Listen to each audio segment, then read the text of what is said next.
Welcome to the TrueRotarian Podcast. This podcast is specially designed for all the true Rotarians by a true Rotarian.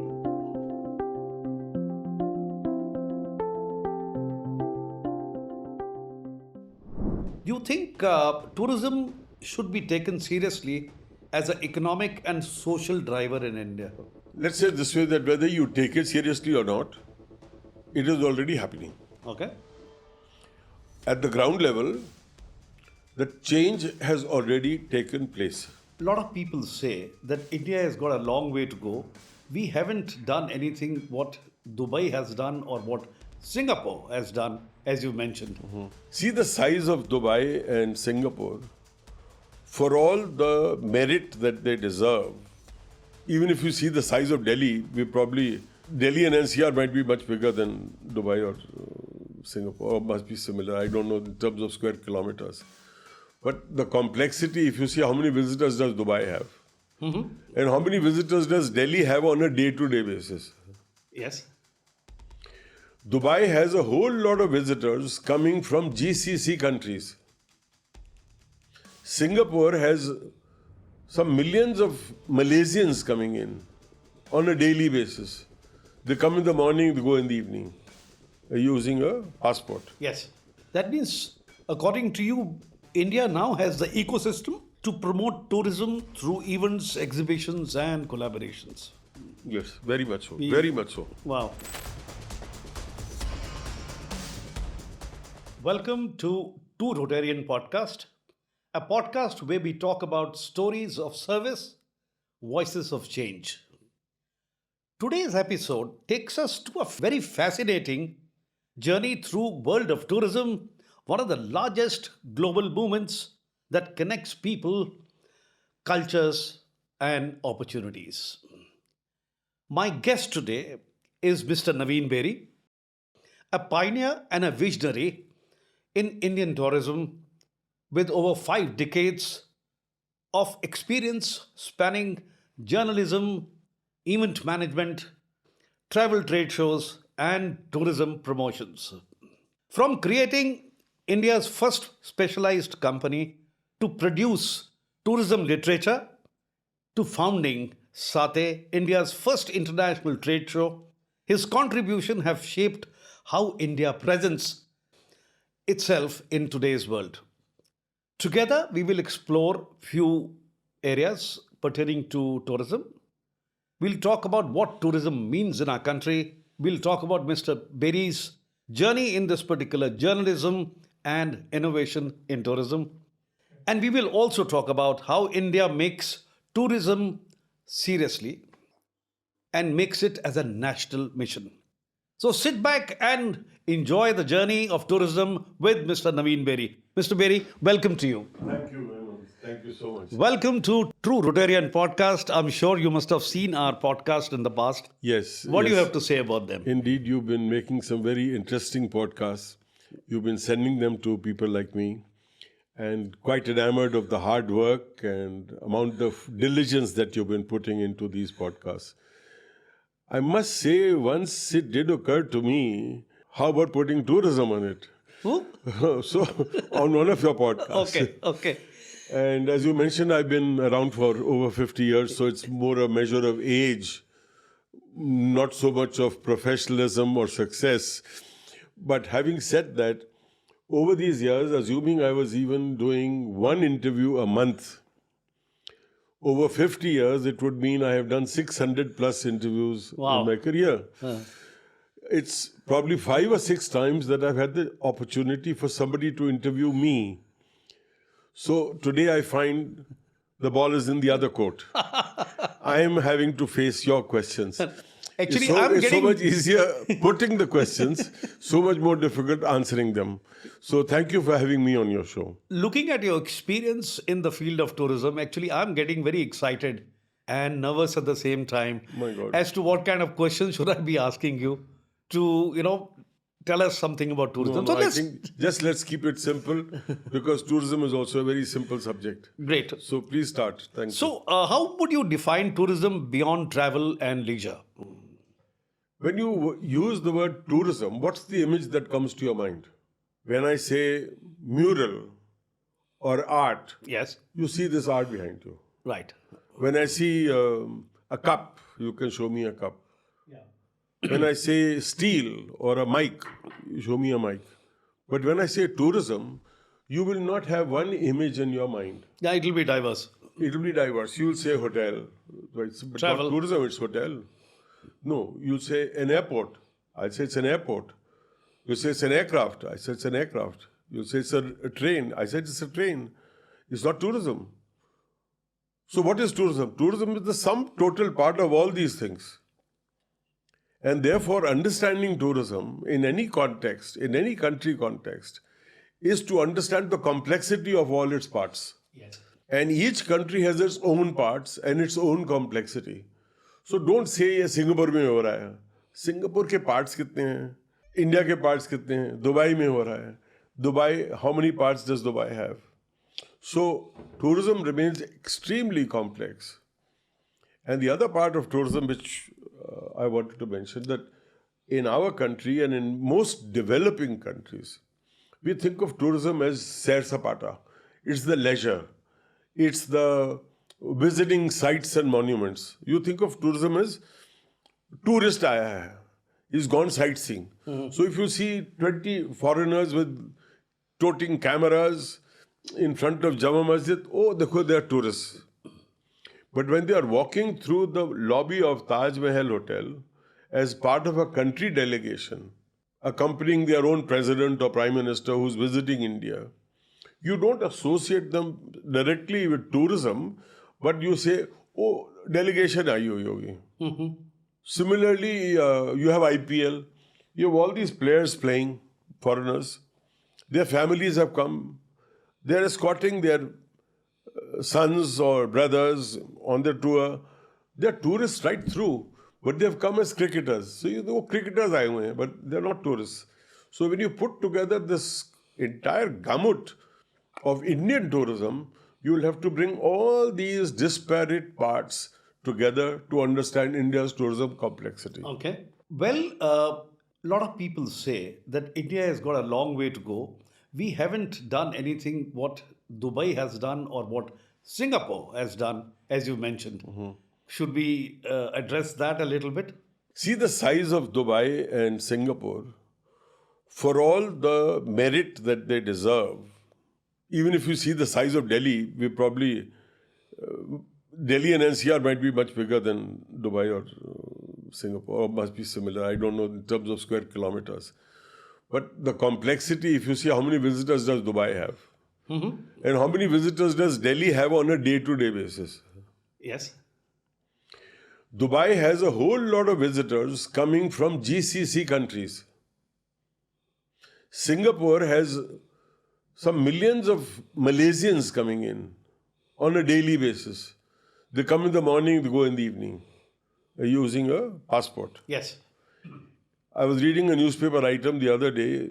Turkish nationals pick up their passports in the morning, drive across 40 kilometers. 40 kilometers from here, 40 kilometers means Going to Noida. going to Noida. They carry their passports, they cross the border, they go into Greece. Greece mein shopping has become 1/3 the price. The wines, the meats are 1/3 the price of in Turkey. So they go, have a holiday, they pick up their groceries And come and back they in come the back in the evening. But they have become tourists. So to answer the more complex issue of why India has not done so well, globally, regional tourism is the biggest chunk of any country's internal tourism, Okay. or inbound tourism. So if you see Dubai, again, the bulk of its tourism is from GCC countries.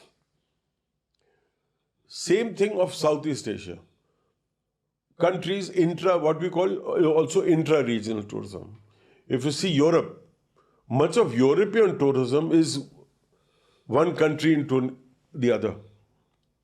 India being the size of India, with our 33 states and union territories, what you call our domestic tourism, if you plant physically the map of India and impose it on Europe, what you call our domestic tourism will in European terms will become international tourism for them. Yes. Germany to Austria, Austria to so-and-so.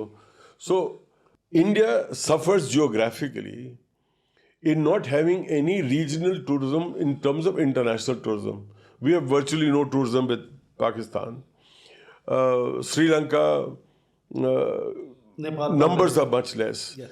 The NEPs we don't include as tourism. We don't include them in our count. Bangladeshis, we only started counting them recently, about 10, 15 years ago. Otherwise, even Bangladeshis, we were not counting as tourists. Okay. But the flows are so low compared to our domestic movements that our international inbound suffers.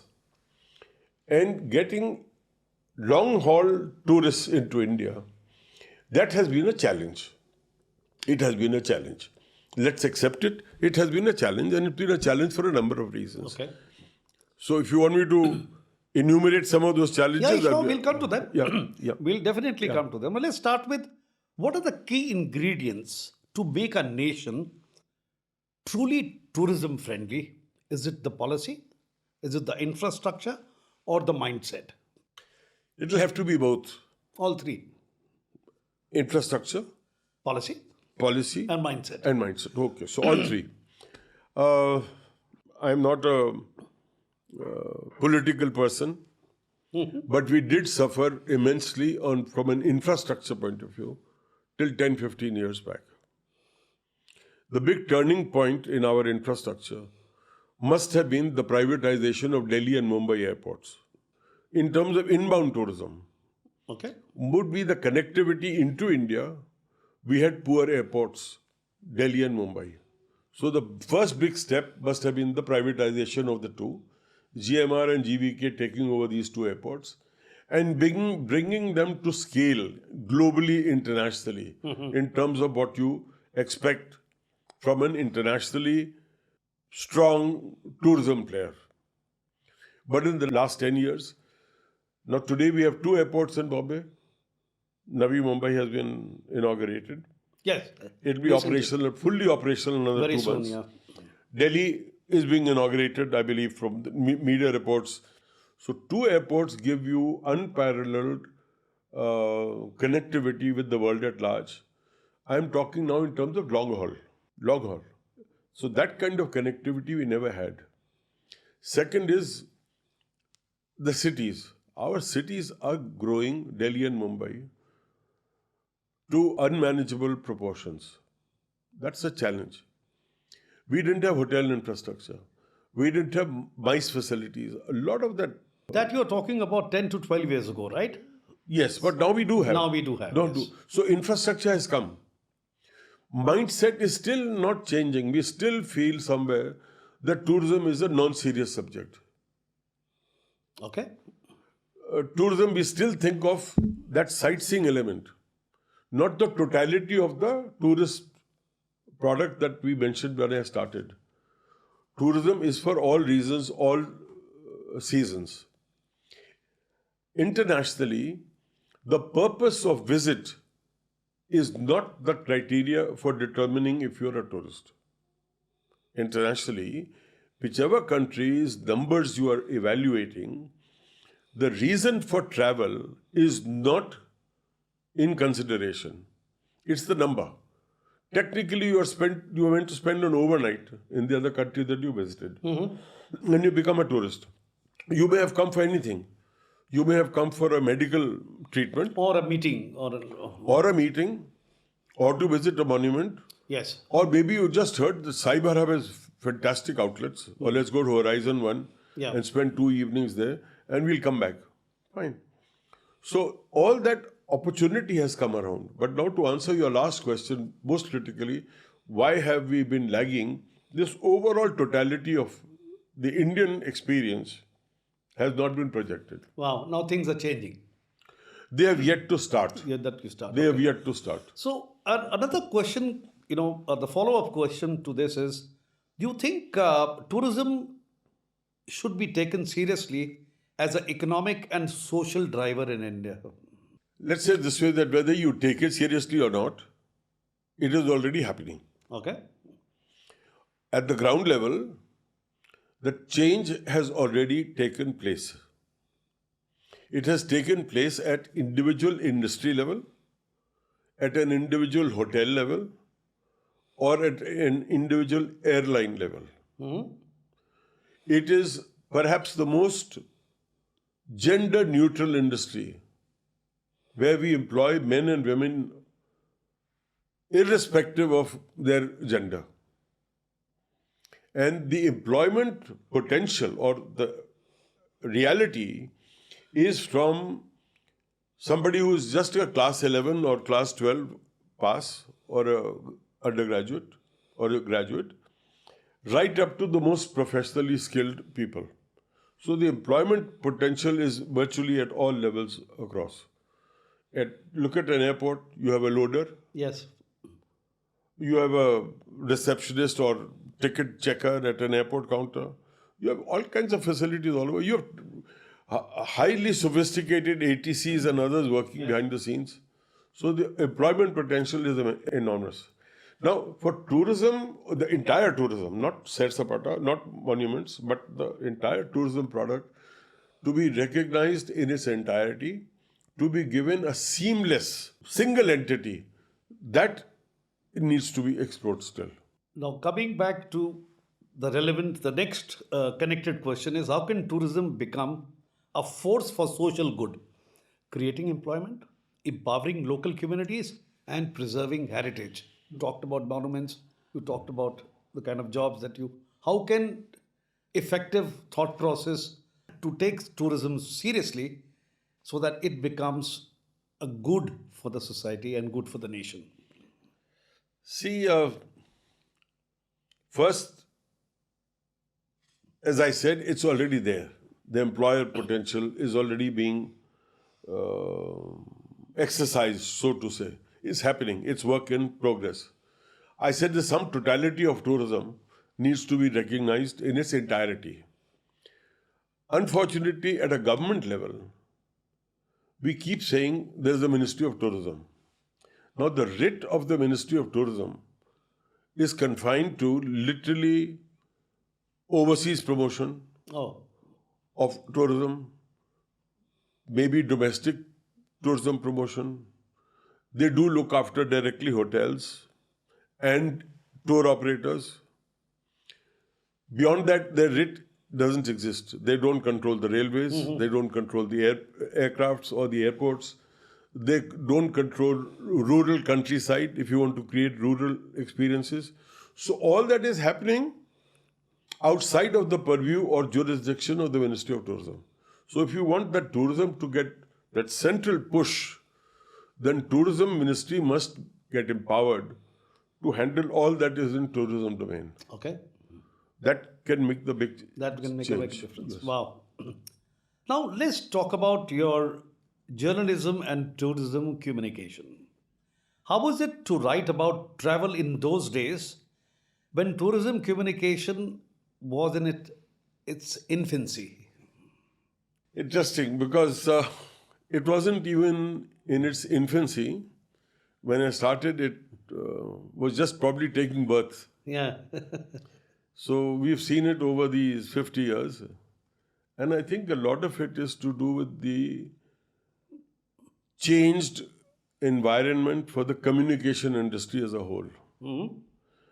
How many newspapers did you have 50 years ago?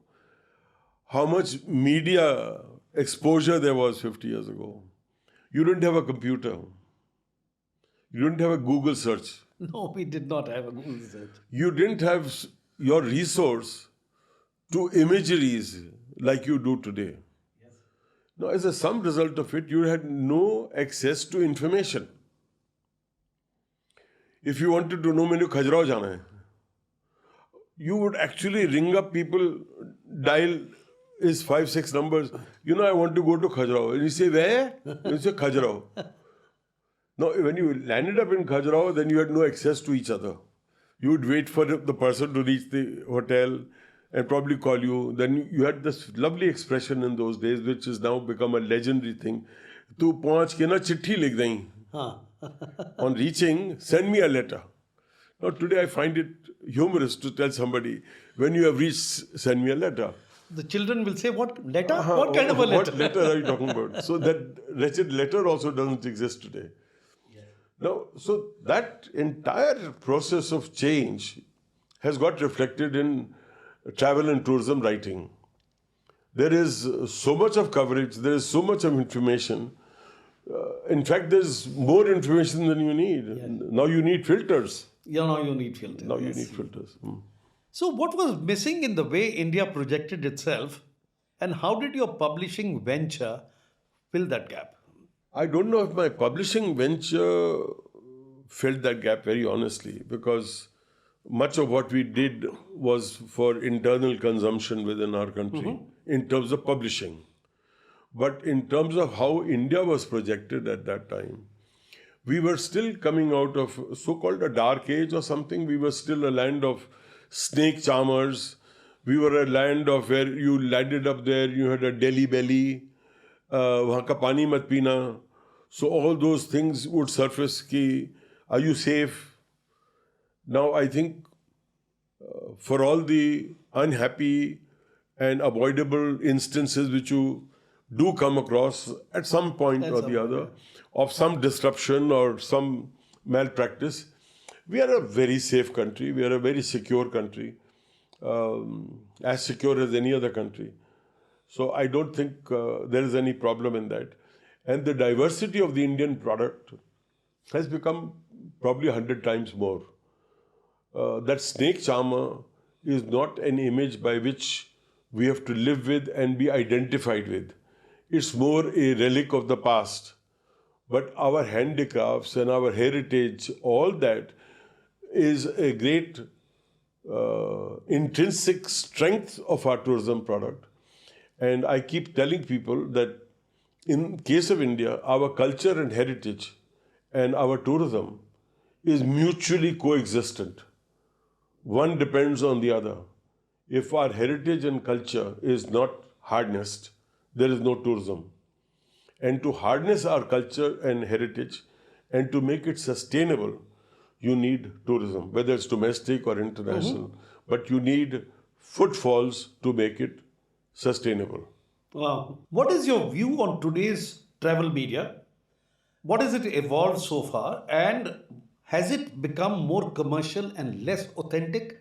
You know, specialized travel media has, to my mind, maybe I'm wrong and I hope I'm wrong, hasn't advanced much, Okay. actually. I think the more readily available tools for reference are social media. So people have a reliance more for TripAdvisor or for Make My Trip. So Make My Trip, and So many Make of My them. Trip and all is for booking, but TripAdvisor in terms of telling you where to go, where not to go. There are numerous bloggers that have surfaced, influencers. So all that has changed the way travel experiences can be shared. And more platforms where people are just taking to Twitter or Facebook and just describing their travel experience. These have become the new sources of information where to go. And then for the industry itself, whether it's a hotel company or an airline company, Twitter, Facebook, LinkedIn, Instagram, yes, huge. These have become great instruments of imparting offers, new openings, etc. So the field has become broader, absolutely much broader. So, how do storytelling and authentic communication inspire people to explore responsibly? I think by and large, we have little to complain on this. Okay. I'm not sure if there are people who are deliberately planting a bad experience. I think it's more to do with an individual sense of responsibility that I must warn my fellow travelers, be careful. Be careful. Yeah. There are also easy ways that if you have a complaint against an airline or a hotel company, you think you're taking your revenge back on them by putting it out as a social post. I went there yesterday and this what happened. Wow. But you can have a bad experience anywhere. Anyway, yeah, that's So I think people need to understand that it's not one bad experience defines the overall experience. Yes. What inspired you to create India's own travel trade show, SATTE, in 1994? Well, I don't know if there was any inspiration per se. It was just a thought, very modest thought. It just came out of a social engagement talk, conversations we have over a few drinks, that nothing much was happening on our tourism front. And the idea surfaced, why not a travel mart? And let me say this to be in all candor, till that moment in time, I had never ever participated or visited any travel trade show anywhere in the world. Okay. So with zero experience, no experience of having visited any travel show, I was able to get a band of faithfuls who believed in me, and I owe them great gratitude for their confidence in me. We were able to pull off SATTE as an inbound tourism effort. And the very first year, we were able to get 365 international tour operators, 365 from 30 odd countries, who were given 4 nights hospitality each. Wow. At 12 5-star hotels in the capital, who pooled in hospitality.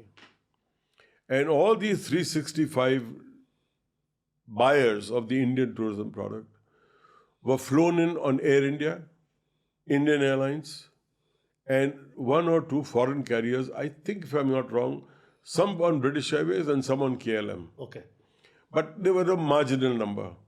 The bulk of it was Air India. Air India and Indian Airlines. They flew them, and these hotels hosted them, and we were able to continue to do this for 18 long years.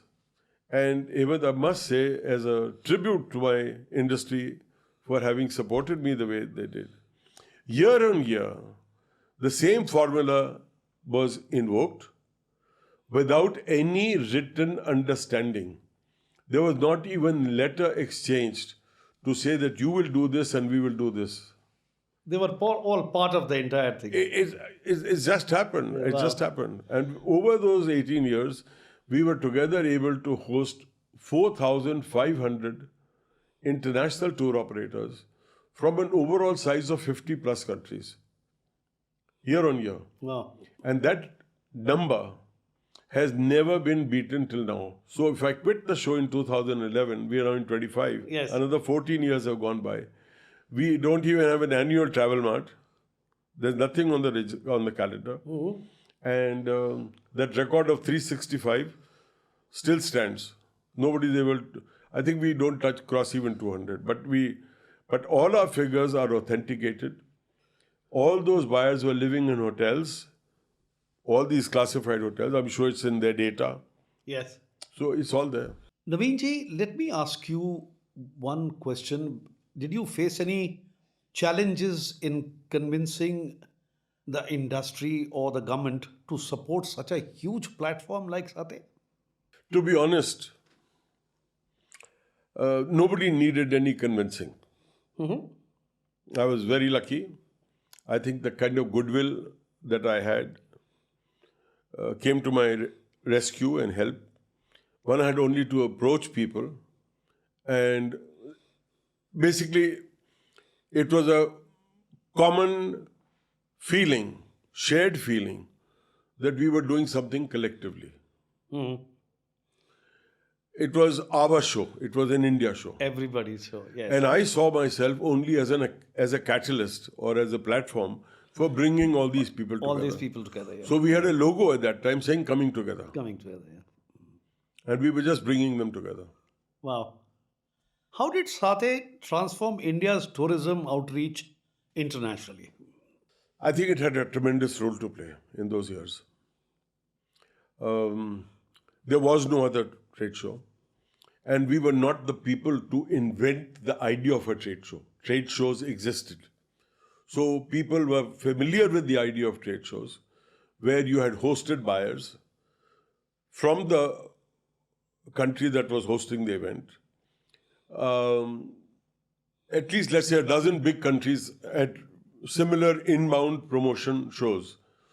So India's time had come, and year after year, people were looking forward to visiting us next year again, the following year. Our dates were announced, everybody knew where they were. We remained in Delhi, except for 1 or 2, 3 years, where critically for some reason or the other, we had to move out of Delhi. But otherwise, we were all here. And no, I think it went off reasonably smoothly. I dare say it went off very well. Very nice. That means, according to you, India now has the ecosystem to promote tourism through events, exhibitions, and collaborations. Yes, very much so. Very much so. Wow. Very much so. I mean, if you see even Delhi, we had ITPO, Pragati Maidan, of course. But now we have a reimagined Pragati Maidan, Bharat Mandapam. We have also this Yashobhumi. Yashobhumi. Actually, I'm going to a... Right, you mentioned. And now we have even if you see Aero City, now the capacity of Aero City with those 12 hotels, the 12th one is coming up right now. If you combine all their individual ballrooms, it's very easy. I have done this exercise to connect them all in a manner that you can actually have a gathering for 10,000 people. Wow. Rooms, meeting spaces, restaurants, all of it can be done within the Aero City combined. So there is no dearth. There's no dearth, okay. And if you see a place like Mumbai with the Geo Center, I mean, it's a revolution. That's a private sector driven activity. Yeah. And meeting up international global standards comparable to anywhere in the world. It's so nice to know about this. Absolutely The wonderful. kind of things which have changed from no telephones to no mobiles to what Yes, we are today. yes, yes, I think yes. it's tremendous. And now you book your ticket on your mobile, you don't even need to go anywhere else. And I must say one more thing, which is a kind of a humorous scenario. In the good old days when you went to receive somebody, the amount of frantic calls you used to make to the airline counter, what is the status of the flight? Yes. And then you came to the airport and you would stand outside, keep looking at that board and to say, has that flight arrived? And then the people who were coming in, checking or walking out, you would say, which flight are you on? Acha, Air India, London? Acha, you've come. And then you tell your friends and family, Air India flight has arrived from London. Now, all that has changed. You have apps. You can track the aircraft. You can see it over the sea. You can see it landing. Absolutely. You know it's come. So that kind of Things have changed. convenience, yes, absolutely. Travel has become much more fun And convenient. and convenient. Now, if you had to sum up your 5 decades of your journey, what has been the biggest learning for you? My single biggest learning is a matter of regret. Okay. I wish I was at least 20 years younger. Because the kind of promise that our industry has today, again, I wish I was 20 years younger to cash in on that promise. So, but now there's for future generations, the foundations that we have for travel and tourism in the country are mind-boggling actually. So I think we have a tremendous future ahead as India for travel and tourism. Fantastic. What does India need to do urgently to take tourism from potential to performance? I think we covered this a bit. It's already happening. It's already happening. It's happening in silos. Hotels are doing something. A lot of employment is happening. A lot of skilling is happening. The demand, say, for hotels again has been projected. We probably will do double up, triple up the hotel sector, in the organized sector, in the next 3 to 5 years. Double, triple in the next 3 to 5 years. That's the kind of speed that we will see. They are working, yeah. You see the amount of orders that we have placed for the aircrafts. Now, We are the world's biggest orderer of Boeing and Airbus put together. absolutely. And the amount of airports we are opening. So we are just on the cusp. If we are going to do 6.5, 7, 6% GDP growth consistently year on year, and if we'll end up doing 8 or 9 or more, which is everybody's hope, the kind of travel that will happen, Is is huge. huge. We are just, like I said, on the cusp of the takeoff. So I see only growth there. Wow. I think we are also one of those fortunate people who have seen the development right from the time that we spoke about 50 years ago, like you said, snake charmers, to a place where we have become the largest buyers of aircrafts in the world, which is fantastic. Now, what is the message would you like to give to all the policymakers, youths, the entrepreneurs, and all the Rotarians? How do we sort of shape the future of tourism in India? I'll come first to the Rotarians. You are well-to-do people, affluent people in life. Look at travel and tourism in its entirety. It's a great industry to invest in. It's a great industry to be a part of. The growth story is only beginning, and you'll be at the right time. Don't think you'll be a latecomer. You'll be at the right time. This is the time to encash on it. And many of you must be elder people also. So it's a good time for you to guide your families and your young ones towards travel and tourism. So that's the first part for the Rotarians.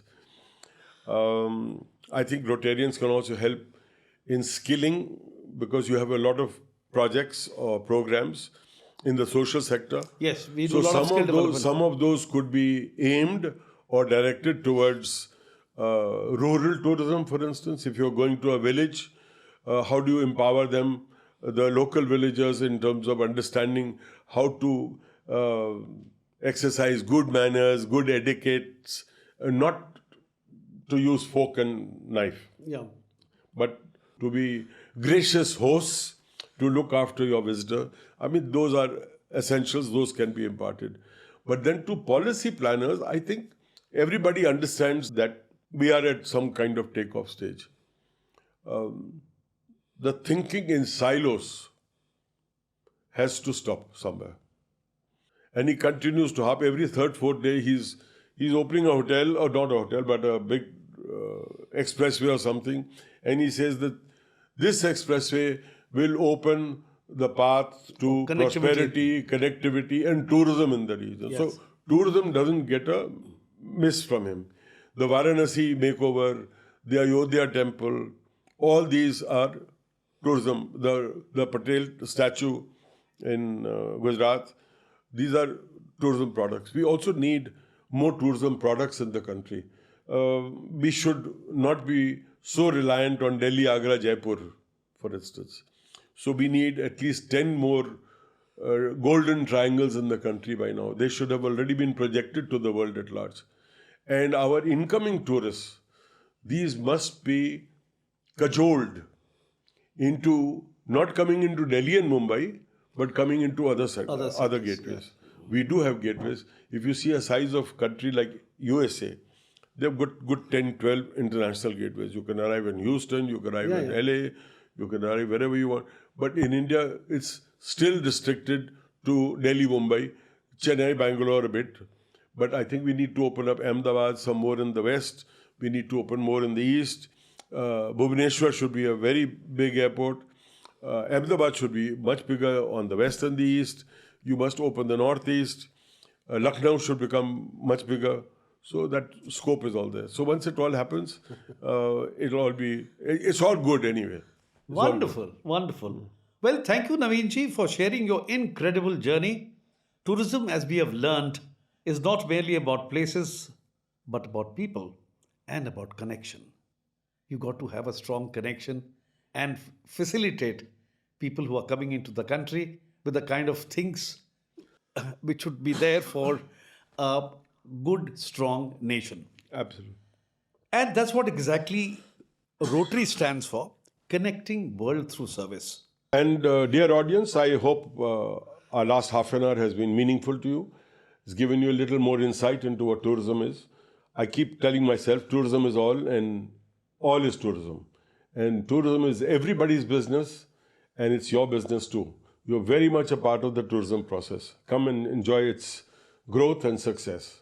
Well, thank you so much, ladies and gentlemen. I hope you liked the show. If you have a story to tell or a project to discuss, please do write to us. It'll be my honor and pleasure to call you to the show. Thank you so much and Jai Hind. Thank you, Navin ji. Thank you so much.